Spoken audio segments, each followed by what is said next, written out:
Maïga, Premier ministre par intérim du Mali, a violemment critiqué le gouvernement français lors de son discours à la tribune de l'ONU. Selon lui, les décisions prises par la France à l'égard du Mali ont eu des conséquences dévastatrices sur la situation sécuritaire du pays. Le monde se souviendra qu'après avoir été abandonné en plein vol, le 10 juin 2021 par la France, qui a unilatéralement décidé de retirer la force Barkhane du Mali, mon pays a été ensuite poignardé dans le dos par les autorités françaises. À la gravité des faits commis par la junte française, le Mali, dans sa lettre en date du 15 août 2022, a demandé la tenue d'une réunion d'urgence du Conseil de sécurité des Nations Unies. Cette réunion a pour objet de permettre au Mali de présenter les éléments de preuve en sa possession, démontrant que l'armée française a agressé en de maintes reprises mon pays. Abdoulaye Maïga s'est voulu rassurant en affirmant que les autorités de la transition malienne n'avaient d'autres objectifs que de faire des réformes politiques et institutionnelles avant d'organiser des élections tout en luttant contre le terrorisme. Que le peuple malien a décidé de prendre son destin en main. Il soutient pleinement le gouvernement dans la refondation du Mali, ainsi que le retour à un ordre constitutionnel apaisé et sécurisé en mars 2024, à l'issue d'élections libres, transparentes et crédibles. Le Premier ministre par intérim du Mali a insisté sur le fait que toutes les dispositions seront prises pour que la démocratie malienne soit, je cite, la plus enviée au monde. Bouya, on est bon, on est très bon. Voilà. Bonjour à tous, aujourd'hui nous sommes donc le 29 septembre 2022. Je reviens évidemment pour rendre hommage à nouveau à son excellence le Premier ministre par intérim, Monsieur Abdoulaye Maïga, qui a été très brillant récemment à l'ONU, à la tribune de l'ONU. Hein, il a rejoint, je vous dis, les grands leaders panafricains, hein, les Haïlé Sélassié, les Muammar Kadhafi, les Patrice Lumumba, les Thomas Isidore Sankara, les Kwame Nkrumah, les Ahmed Sékou Touré, les... enfin, vous voyez, la liste est longue. En tout cas, elle est longue, mais en tout cas, elle est précise. Parce que les pères de l'indépendance, ils ont sacrifié de leur vie. Hein, et que par conséquent, il ne faut pas confondre avec les autres. Ouais, hein, les pseudo-panafricains. Donc là, je me mets en gilet jaune, je vous présente Djoubian, c'est mon surnom sur le net, je suis un gilet jaune convaincu, hein, très clairement depuis le début, même pour ne pas dire avant l'heure. Et je fais cette vidéo pour justement aborder spécifiquement la question française, parce qu'il s'est adressé lors de ses discours, là, vous vous rappelez, à plusieurs personnalités. Hein. Il y a eu le président du Niger, Bazoum, qui en a pris pour...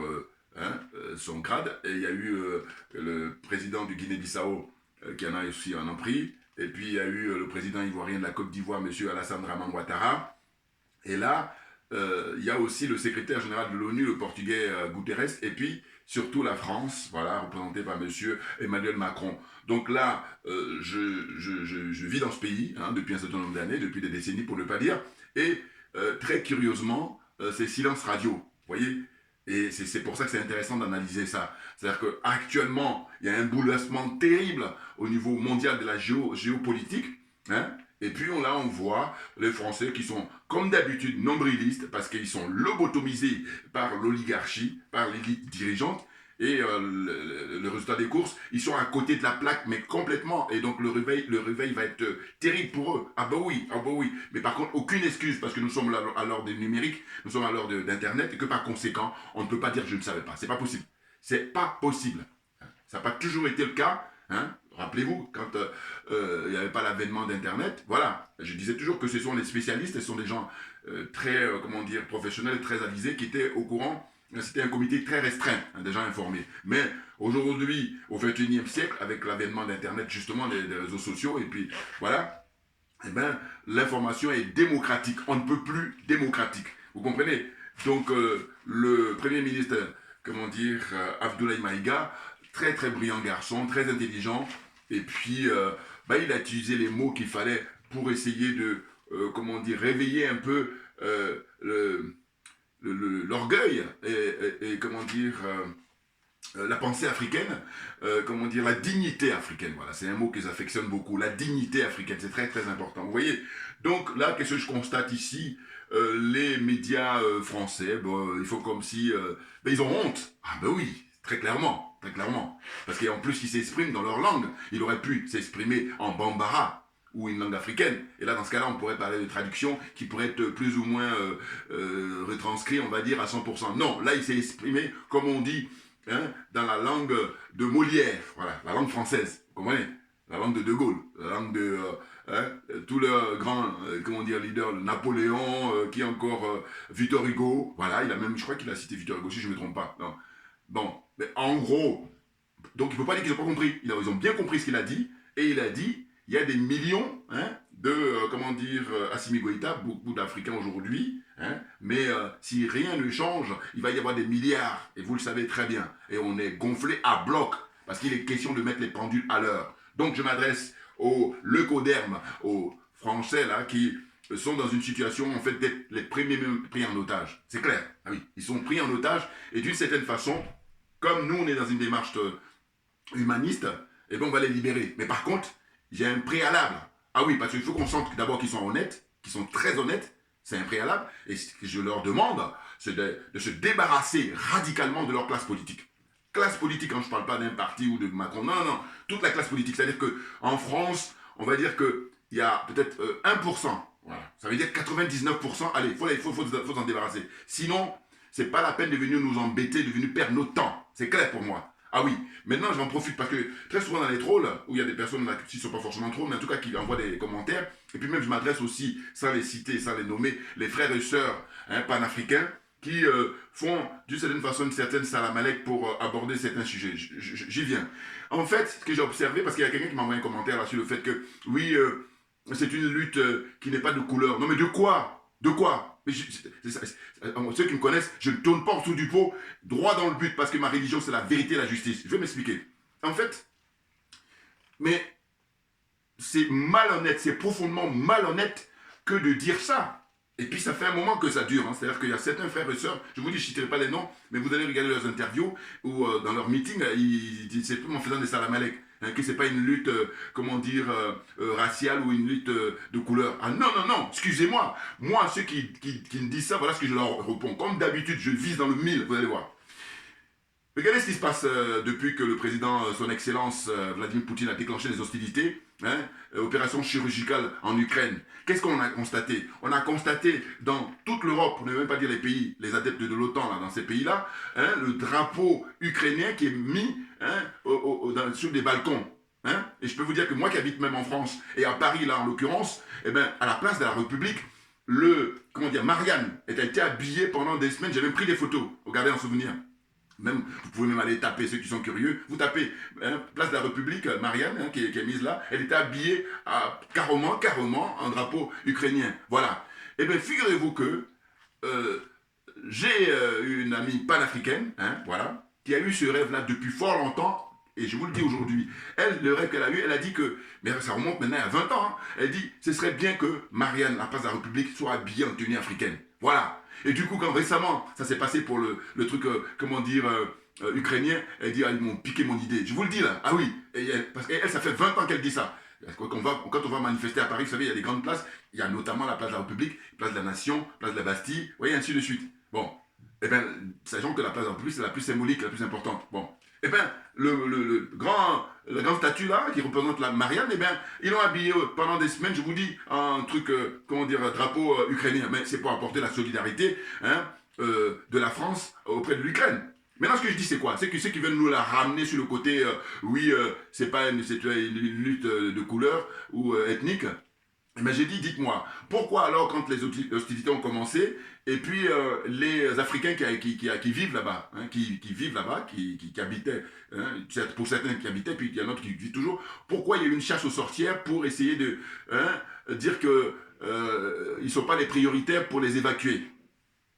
Question, répondez-moi. Je dis, les Africains, et principalement des étudiants, ou des travailleurs qui sont là-bas, africains, ou noirs, voilà, qui étaient là-bas en Ukraine, pour les évacuations des populations, ils n'ont pas été considérés comme prioritaires. Alors que normalement, si on était pour le respect des droits humains, si on était pour le respect justement de ne pas faire de différence ethnique, hein, différence de couleur, eh bien on devrait embarquer tout le monde. À la limite, on va dire que le premier venu embarqué, hein, quand je dis premier venu, je veux dire qu'on fait une évacuation objective, hein, pour que tout le monde soit sauvé. Parce que ces gens-là, ils n'ont rien à voir avec ces conflits-là. Vous comprenez? Oh là non, qu'est-ce qu'on a fait? On les a abandonnés, on les a livrés à eux-mêmes, comme d'habitude. Et comme ils ne viennent pas me parler, ils sont de mauvaise foi, évidemment, ceux qui font ça. Mais là, en fait, ça m'a tellement agacé, là, parce que ça a été répondu lors de ma dernière vidéo, dans les commentaires. Donc je dis, bon, tiens, je vais apporter une réponse. Et comme j'aime le faire, comme je me plais à le faire, donc je rappelle là, et puis je dis, les arguments que j'avance, dis-moi dans tes commentaires, qu'est-ce que tu peux ajouter de plus? Donc ferme-la, j'ai pas le temps. Bon, bouillard, on est bon. Donc je dis quoi? Je dis, voilà.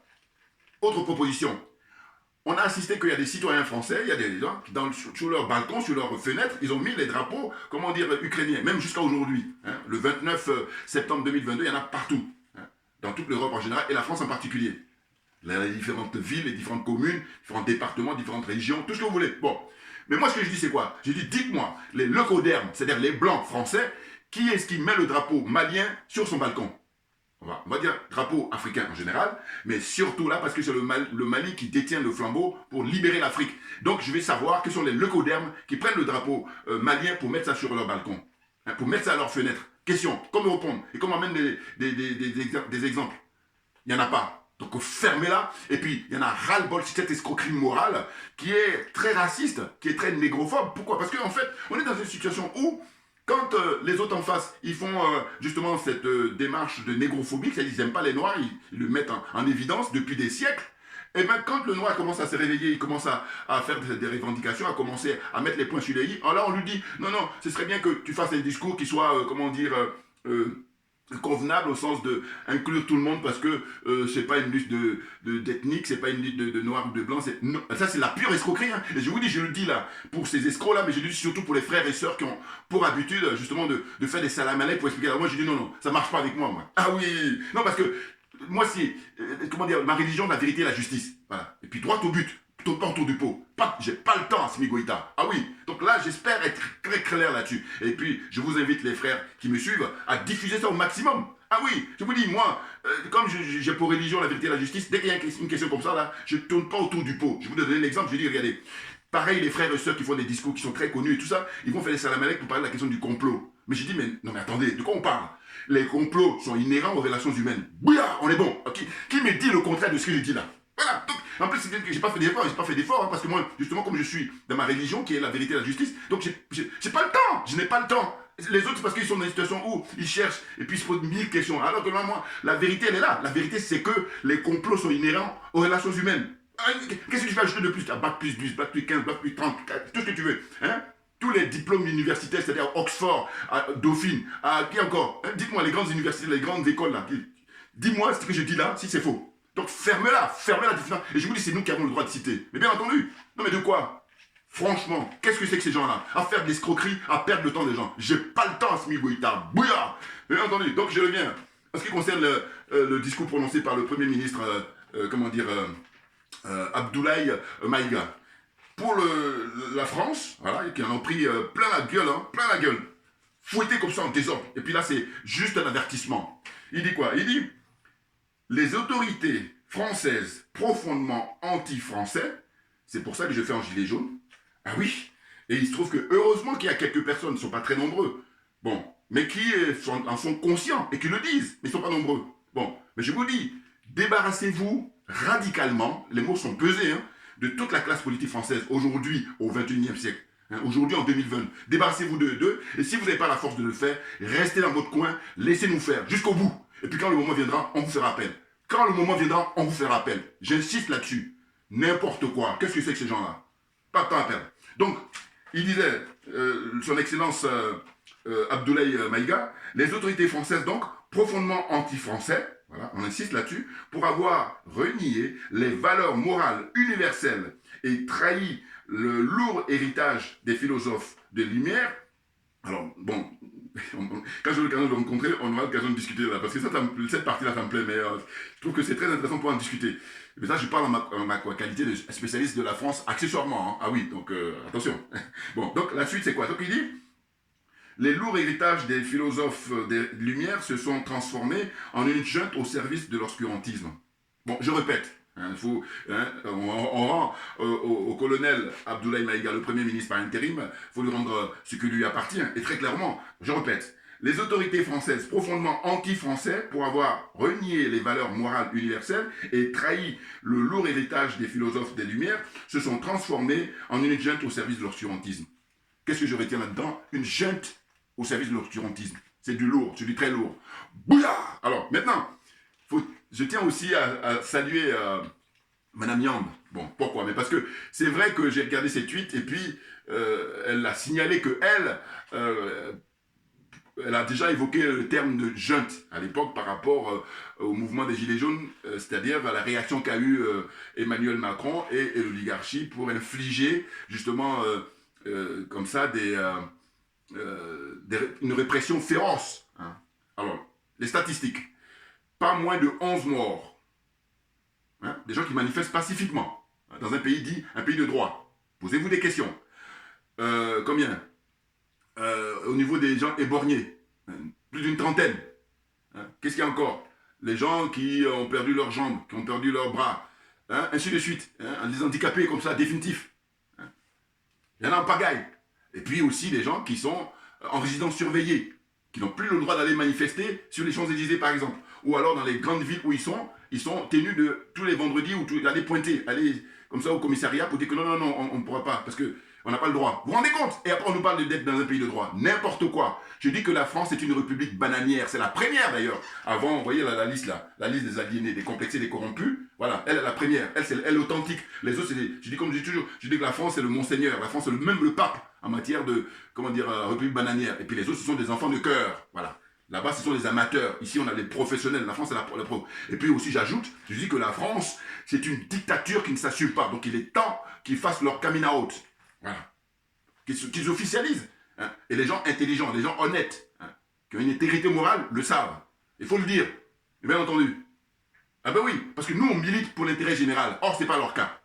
Eux, ils militent pour un groupuscule de gens qui ne représentent rien du tout dans une population ici où on nous dit quoi? On nous parle de 67 millions ou 68 millions d'habitants.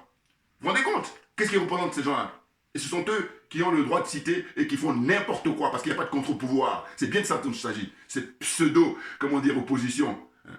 Avec ce qui se passe là en Ukraine, je suis obligé de le signaler parce que moi je dis, quand bien même je sais que lui aussi n'est pas clair, c'est-à-dire au sens de être pour un héritage de De Gaulle, mais cela dit, le mérite qu'il a, c'est au moins qu'il est honnête. Parce que qu'est-ce qu'il dit?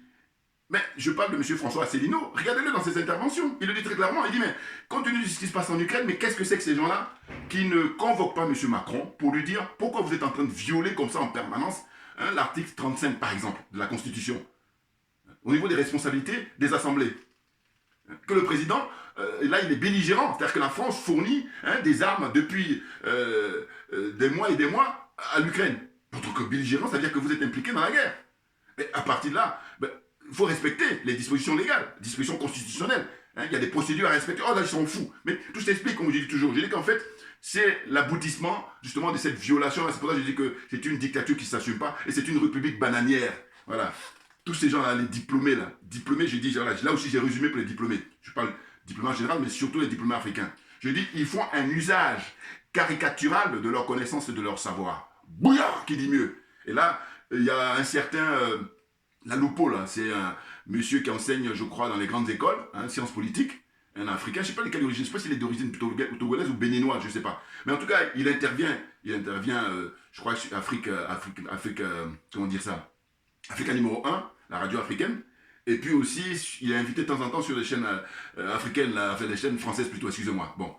Mais lui, il paraît que récemment, hein, je ne le cache pas, je l'ai appris par un tweet de Madame Yamb, bon. Eh bien, il s'en prend en fait au discours prononcé par, le Premier ministre Abdoulaye Maïga. Mais en fait, cette réaction-là qu'il a, pour moi, c'est la réaction de tous ces nègres de maison. Parce que le discours prononcé par, le Premier ministre Abdoulaye Maïga, là-bas, à l'ONU, à la tribune de l'ONU, le 24 septembre 2022, date historique, comprenez? Eh bien, à vue d'œil, on penserait qu'il s'est attaqué seulement à Bazoum, président du Niger, à l'autre président de Guinée-Bissau et au secrétaire général de l'ONU, le portugais Guterres, et puis aussi à M. Macron au nom de la France, et puis à M. Alassane Ouattara. Non, en réalité, ça concerne tous ces gens-là aussi. Bien entendu, Parce que eux, ils sont au service justement de l'oligarchie. Ils sont hypocrites. Et honte à eux. Que ce soit les journalistes et que ce soit des chanteurs, des gens du showbiz, des musiciens. Des gens comme Alpha Blondy, des gens comme Tikenja. Tous des hypocrites. Tous des cupides. Tous des nègres de maison. Pourquoi? Mais parce que Denise Epoté, tout, je vous dis, ce qui serait intéressant, regardez ces gens-là, et puis comme on a les archives, ça va être génial. C'est-à-dire que regardez leur réaction par rapport au discours prononcé par son Excellence le Premier ministre Abdoulaye Maga. Ça serait très intéressant de voir les uns et les autres, un à un, vous regardez leur réaction. Vous voyez? Alors, il y en a qui ne vont pas trop la ramener, j'allais dire, ils voudraient mieux, mais il y en a d'autres qui, c'est plus fort qu'eux. C'est-à-dire qu'il faut qu'ils démontrent qu'ils sont mal à l'aise. Et ça nous plaît. Ah bah oui, parce que là, c'est les masques qui sont en train de tomber, comprenez bien. Les masques tombent pourquoi? Parce que eux, ils sont bloqués, comme je dis souvent, au XXe siècle. Vous avez entendu? Parce qu'au XXe siècle, ils ont passé leur temps à servir la soupe au système. Ce système-là qui nous opprime, ce système-là qui nous humilie. Eux, ils ont passé leur temps à servir ça. Et dès à présent, il y a un changement de paradigme qui est opéré par les colonels, les dirigeants maliens, et du coup, ils sont tous perturbés. Voilà. Et là, ils sont en train de faire tomber les masques. Ah, c'est très très important, parce que je dis, les panafricains, les authentiques, les vrais prennent des risques. Ceux qui ne prennent pas des risques, ce ne sont pas des panafricains. Voilà. C'est clair. Ah oui. Très souvent même des nègres de maison, comme M. Laloupo, là. Mais oui, parce que c'est quoi leur problème? C'est le fait que, moi, je dis, mais c'est des gens qui je suis en conférence avec eux, je dis, mais monsieur, dites-moi, qu'est-ce que vous pensez justement des injures de M. Macron depuis qu'il a pris le pouvoir? Il est au pouvoir depuis 2017, et toutes les injures qu'il inflige à l'Afrique, aux Africains, depuis qu'il a la prise de son pouvoir. 2017, on est en 2022. Dites-moi, qu'est-ce que vous en pensez? Premier point. Dites-moi, qu'est-ce que vous pensez de Nicolas Sarkozy quand il était au pouvoir, toutes les injures qu'il a infligées aux Africains? Vous en pensez quoi? Alors, moi-même, prendre toute la classe politique française.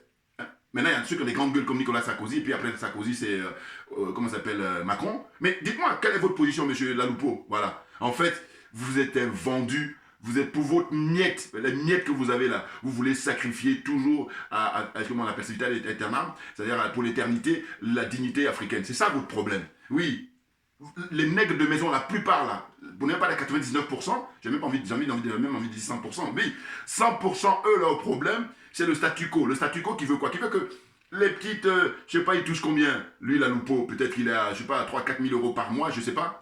Mais en tous les cas, quoi qu'il en soit, ce qu'il gagne là, qu'est-ce que ça représente par rapport à la dignité africaine, par rapport aux vues humaines africaines?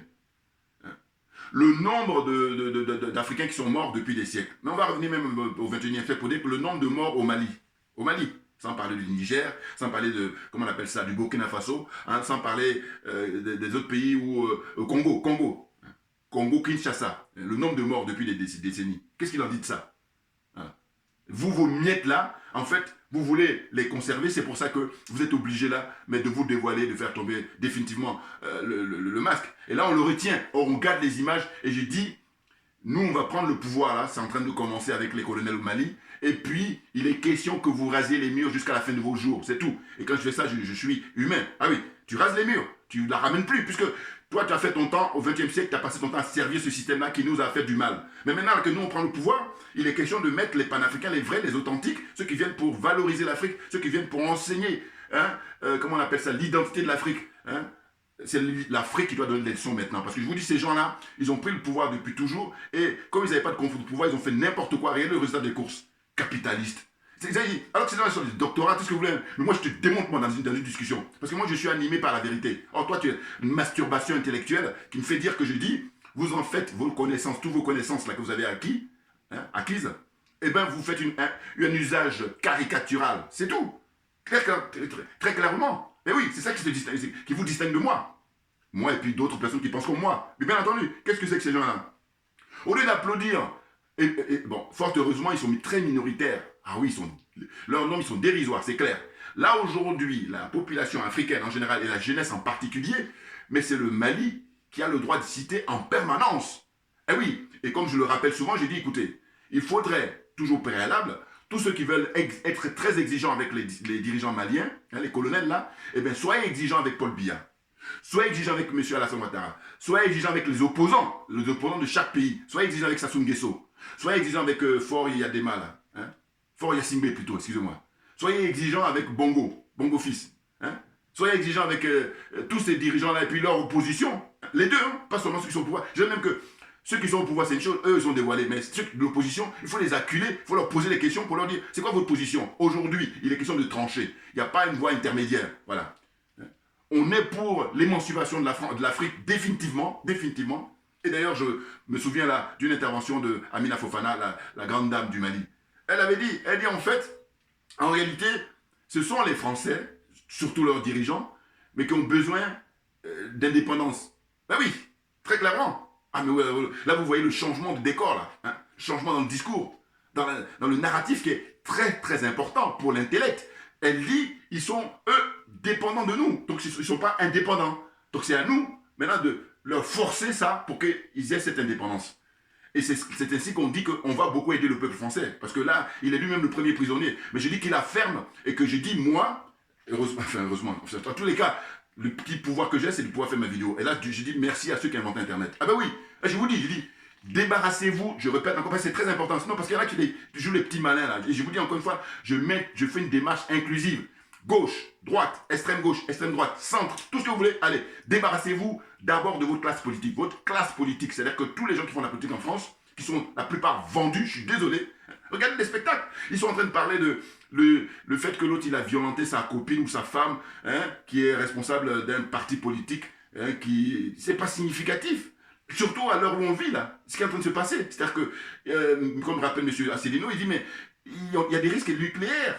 Hein. Et puis les autres, là, ils ne mesurent pas, ils sont là. Mais parce qu'ils sont là pour être au service de l'oligarchie. Et c'est le peuple qui est le dindon de la farce. Mais il n'en est pas conscient parce qu'ils l'ont lobotomisé depuis des décennies, je vous dis. Mais très clairement.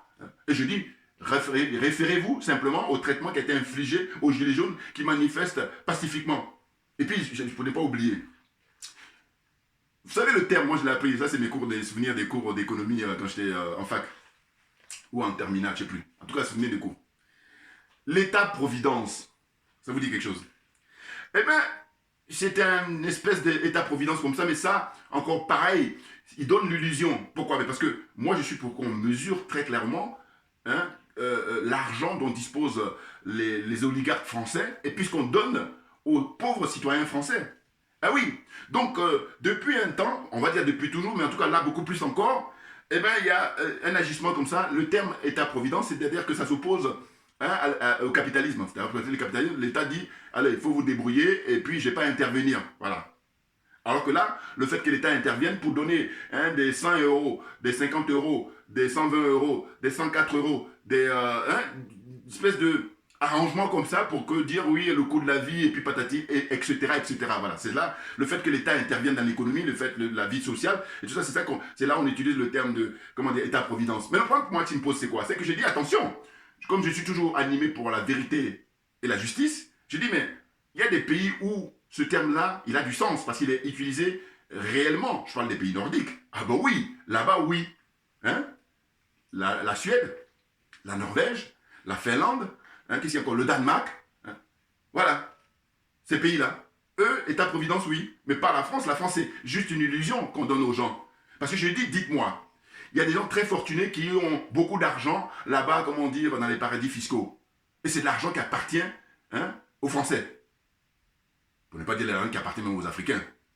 Tout d'abord. Et ça, par contre, c'est tellement lourd qu'ils ne veulent pas entendre parler. Mais on va leur forcer. Parce que je vous dis, la vérité finit par triompher. Très clairement. Ah bah oui, le mensonge, là, il fait le malin, il prend l'ascenseur, mais tout le monde connaît cette formule. Voilà, on est là-dedans. On est dans cette situation-là. Hein. Et rien d'autre. Donc là, hein, tous ces gens-là qui ont passé leur temps à mentir, mais c'est normal, parce qu'on est, comme dit le président Vladimir Poutine, il dit, c'est l'empire du mensonge. Et moi, j'enfonce le clou, je dis, c'est la religion du mensonge. C'est-à-dire que moi, quand je dis, ma religion, c'est la vérité et la justice, et bien eux, leur religion, c'est le mensonge. C'est-à-dire qu'ici, ils ne retrouvent pas s'ils ne mentent pas. Et donc, ça a des conséquences. Parce qu'il y a des gens qui croient à ces mensonges-là. Et même, il y a quelqu'un qui a dit, que j'ai beaucoup aimé un jour, il a dit, ils finissent par croire leurs propres mensonges. Et là, j'ai dit, allez, tout le monde rentre en psychiatrie. Ah ben, très clairement, et là, c'est en restant très humain. Hein. Ah oui, on rentre en psychiatrie parce qu'il y a beaucoup d'argent à investir pour les éduquer, pour les soigner. Ils en ont besoin. Ah oui, mais urgemment. Et bien entendu, qu'est-ce que c'est que ces gens-là? Donc là, j'espère que j'ai été clair là pour dire qu'il faut arrêter hein, de faire comme si de rien n'était. Hein. Et j'ai dit la loupo là, quand on est dans une situation où ils font toutes les citations par rapport d'où provient les richesses de la France et tout, même récemment j'ai entendu quoi? J'ai entendu un des intellectuels français là qui disait quoi? Il disait, que la France achète son... comment il dit ça? C'est quoi quelques matières premières à l'Australie? Je crois que ça doit être l'uranium, voilà. Il disait ça, mais tranquillement. Et en fait, il disait ça en opposition pour dire que oui, il n'y a rien du tout à prendre au Niger. Il mentent toujours, mais bon, quand tu n'as pas compris, c'est une chose. Mais une fois que tu as compris, je vous dis, mais c'est terrible, hein? C'est terrible d'assister au spectacle. Ah oui. Alors c'est vrai que tout le monde n'a pas la capacité de capter tout ça, machin, mais il y a des minimums. Bien entendu. Tout le monde sait aujourd'hui que l'uranium, principalement de la France, vient du Niger. Et elle le prend à volonté, gratos, gratuit. Vous vous rendez compte? Et là, la Lupo, là, ça ne dérange pas. Hein? Les Denise Poté, là, c'est les... Hein? Qu'est-ce qu'il y a encore? Diop, là. Hein? Ils sont tous RFI et puis France 24. N'importe quoi. Nègre de maison, vous l'êtes. Négresse de maison, vous l'êtes. C'est malheureux. Mais on va vous le dire, c'est un minimum. Ah bah oui, non mais attendez. C'est un minimum, là, attention. Très clairement. Ah bah oui, non parce que depuis des décennies, vous avez passé votre temps, hein, et puis très souvent, quel est leur problème? C'est que ces gens-là fréquentent justement les dictateurs africains. Et donc ils sont contents de pouvoir les côtoyer, et c'est pour ça qu'ils sont embarrassés. Parce que là, les jeunes gens qui ont pris le pouvoir au Mali, hein, mais ils sont en train de faire du nettoyage à tous les niveaux. Ah oui, et il le faut, parce que je dis, il ne faut jamais oublier, hein, comment on appelle ça, l'expérience des dévanciers, je pense à Thomas Sankara d'une part, et je pense à Jerry Rawlings d'autre part. On va même insister sur Jerry Rawlings, parce que le pauvre Thomas Isidore Sankara, le capitaine Thomas Sankara Isidore, lui, il a joué Jésus. Voilà. Bon, c'est son destin. Bon, mais cela dit, ce que je veux dire, c'est que Jerry Rawlings, il faut regarder son expérience. Ah non, il n'a pas badiné. Maintenant, c'est vrai, on me dira, oui, mais regarde celui... L'expérience de... Comment c'est, ça va être une parenthèse dans la démocratie ghanéenne. De mon point de vue. Pourquoi? Parce que je dis, ça nous permet justement dorénavant de faire attention au niveau de, comment on appelle ça, l'argent de campagne. C'est-à-dire que quand les gens sont candidats, eh ben, faut vérifier d'où vient l'argent. Parce que Nana Akufo-Addo, on a fini par savoir qu'il a été financé à l'époque par M. Ouattara et la France. Donc vous comprenez bien qu'il faut qu'il fasse un retour sur investissement. Donc son attitude est tout à fait naturelle. Je dis, mais là, à partir de là, il faut dans tous les pays africains veiller, hein, et là, notamment au Mali, à ce qu'on sache, quand il y a une campagne électorale, ton argent vient d'où? Parce qu'en fait, il faut vérifier le train de vie des gens. Il faut savoir, on va faire même 10 ans en arrière, on regarde même tes comptes. Il faut regarder les comptes des gens, parce que c'est là où on sait. Et puis ceux qui ont les trucs cachés, par contre, il faut lancer des investigations partout. Ah ben oui, non, parce que je dis, il y a tellement de métiers, mais allez faire autre chose. Moi, c'est ce que je leur reproche, je dis, ils veulent tous venir faire de la politique alors qu'ils ne sont pas animés pour ça. Ils ne sont pas animés pour servir l'intérêt général. C'est de ça dont il s'agit et rien d'autre. Parce que s'il n'y avait que la politique dans la vie, je peux comprendre. Mais il n'y a pas que ça. Hein? Ça doit être réservé qu'aux gens qui sont animés pour servir l'intérêt général. C'est indispensable. Parce que c'est le fait que ça n'a pas été respecté qu'on assiste à tout ce spectacle-là. N'importe quoi. Hein, avec des morts. C'est ça mon problème. Qu'est-ce qui peut justifier ces morts artificielles? Rien ne peut justifier. Hein? Et au nom de quoi, toi, à Lupo, hein, tu fais tes chroniques là, à la mort mois de nœud, hein, nègre de maison, et pendant ce temps-là, il y a des millions d'Africains qui meurent. Et ça te dérange pas et tu veux continuer cette fuite en avant là, de lâcheté, de cupidité, hein, d'idiotie, n'importe quoi. Ah non mais, quand j'ai vu le tweet de Madame Niam, je me suis dit, attends, lui, je vais m'occuper dans mes prochaines vidéos. C'est clair là pour moi. Ah ben oui. Franchement, vous n'avez pas honte? Pour ne pas oublier, pour terminer, Tikenja, là, il dit que la Côte d'Ivoire et le Mali, c'est comme il a ses parents, c'est-à-dire que le papa et la maman. Alors on se pose la question de savoir qui est-ce qui est papa, qui est-ce qui est maman. Bon, on pourrait dire aussi, peu importe. En tout cas, ses parents. Moi, je suis d'accord. Parce qu'il dit qu'il y a une dispute entre les deux, donc il ne peut pas se départager. Sachant qu'il est malhonnête en disant ça, hein, bien entendu. Ah bah oui, non parce que le monsieur, il a aujourd'hui, parce qu'il est je crois de 68 ou 69 Tikenja, bon, donc il a la cinquantaine, il est plus jeune que moi c'est sûr, mais je veux dire, le problème c'est que je dis, mais à cet âge-là, tu nous fais le coup de, oui, parce que quand un môme qui a 6 ans, 8 ans, 10 ans, je dis ça, je veux bien, mais toi, la cinquantaine, c'est que t'es même grand-père, t'es grand-père, et tu nous fais ce coup-là, non, tu es malhonnête profondément. Mais là, je continue. Si tu dis que tu n'as pas envie de te mêler parce que c'est les grands, parce qu'il dit, il insulte notre intelligence en disant ça, mais quoi, je refuse qu'on insulte notre intelligence, c'est pour ça que faire ces vidéos, c'est le minimum. Qu'est-ce que je vais lui reprendre encore à nouveau à Tikenja? J'ai dit, écoute, pourquoi tu ne vas pas faire des concerts à Bamako alors que tu as pu en faire quand Ibeka était au pouvoir? Pourquoi tu ne vas pas faire de concerts au Niger? Oui, parce que là-bas, il n'y a pas tes parents là-bas, hein. Enfin, que je dis, au sens de ton papa et ta maman, là, hein, parce que la Côte d'Ivoire et puis le Mali, c'est ton papa et ta maman, d'accord. Mais pourquoi tu ne vas pas faire des concerts, comme on appelle en République centrafricaine, pour aider hein, la jeunesse centrafricaine? Ça va les booster. Pour comment dire, aider le président Touadéra et puis tous ses compagnons de lutte. Pourquoi tu ne vas pas faire des concerts là-bas? Pourquoi? Ce serait intéressant. Alors, non, en réalité, tu fuis le débat parce que, en fait, j'ai dit, Le problème, c'est beaucoup de ces gens-là. Je vous dis, moi, j'adore la psychologie. Je dis, il se trouve que, limite, quand je les vois, je dis, mais ils me font penser à quelqu'un qui a gagné au loto d'une grosse somme. Parce que moi, personnellement, pour l'instant, je ne suis pas à ce niveau-là. Je dis par là qu'il faut que je gagne une somme, mais voilà, pour que je puisse perdre pied, parce qu'ils ont perdu pied là. Hein. Mais de quoi ils nous parlent là? C'est l'histoire de mon papa et ma maman, alors que tout le monde sait que c'est M. Ouattara qui est au service de la France, très clairement, hein, et qui fait n'importe quoi. Il a fait le boulot pour les États-Unis et la France pour amener les zozos là, on les a chopés, la main dans le sac. Et puis maintenant, ce qu'on le sait maintenant définitivement, c'est que dans les 49 là, alors il paraît même que 50 au départ parce qu'il y a un Belge qui s'est désisté. Bon, mais il y a quelques Ivoiriens. Les Ivoiriens sont minoritaires. La plupart sont du Libéria, du Sierra Leone, et puis de cette zone-là, de la CEDEAO, voilà. Hein, c'est des ressortissants de la CEDEAO qui ont pris les passeports ivoiriens, on leur a tous donné les passeports. Donc ça, c'est même très grave. Vous vous rendez compte? Je vous dis, mais ils sont indéfendables. Au lieu de faire profil bas, et ils veulent inverser, ils sont toc-toc. Enfin bon, quand je dis ça, je suis gentil. Donc vous voyez, Tikenja, ces arguments-là, il faut les balayer parce qu'il a donné une interview, d'abord en français et ensuite en bambara. Lui, il raconte ses conneries-là en disant que oui, la Côte d'Ivoire et le Mali sont mes parents. Non mais de quoi? Moi, j'ai dit, à ton niveau, hein, un intellectuel, on lui demandait d'écrire, encore qu'un chanteur aussi, un intellectuel, parce qu'il réfléchit. Mais je dis, à ton niveau en tant qu'artiste, on te demande simplement de prendre ton micro et puis aller chanter dans ces différents pays-là. D'abord au Mali, et que tu connais très bien le Mali, puisque tu as vécu, hein, et peut-être même que tu vis encore, au moins tu as vécu au moins 10 ans au Mali. Donc, de tous les artistes, c'est toi qui es le mieux placé pour connaître la question du Mali. Et tu ne le fais pas passer par lâcheté, par hypocrisie, c'est pas autre chose. Donc ferme-la et cache-toi définitivement. C'est fatigant, dire n'importe quoi. Tu crois qu'on va valider ça? On va valider ce que tu dis là? Donc je dis, pourquoi tu ne peux pas faire des concerts là, dans ces pays-là? Au Niger, au Burkina Faso, hein, République centrafricaine, hein, où les gens sont en train de résister, que la jeunesse a besoin. Au Tchad, tiens, au Tchad. Pourquoi tu vas pas au Tchad? Même à la limite, le Tchad, même, voilà, comme ça appartient à la France. Pourquoi tu vas faire des concerts là-bas pour la jeunesse tchadienne? Et je vous dis souvent, je dis, bon, si vous n'avez pas la force qu'a pu avoir le frère, le père Salif Keïta, mais au moins dites que vous venez chanter pour le peuple, par exemple. Là, c'est le service minimum. Mais même si c'est le service minimum, vous en êtes incapable. Donc, fermez-la définitivement. C'est tout, franchement. Donc, je vais m'arrêter là aujourd'hui pour dire qu'en fait, ils sont complètement déconnectés, hein, l'oligarchie française, avec ce que vient de prononcer comme discours le Premier ministre, comment on appelle ça, Abdoulaye Maïga. Voilà. Et puis je souhaite aussi un prompt rétablissement au Premier ministre Choguel Maïga, bien entendu, bien entendu. Très clairement, voilà. C'est ce que j'avais à dire aujourd'hui. Merci beaucoup pour votre attention. Et on ne lâche rien, comme j'ai pour habitude de dire, parce que c'est nous qui avons raison, tout naturellement. On ne lâche rien, très clairement, plus que jamais.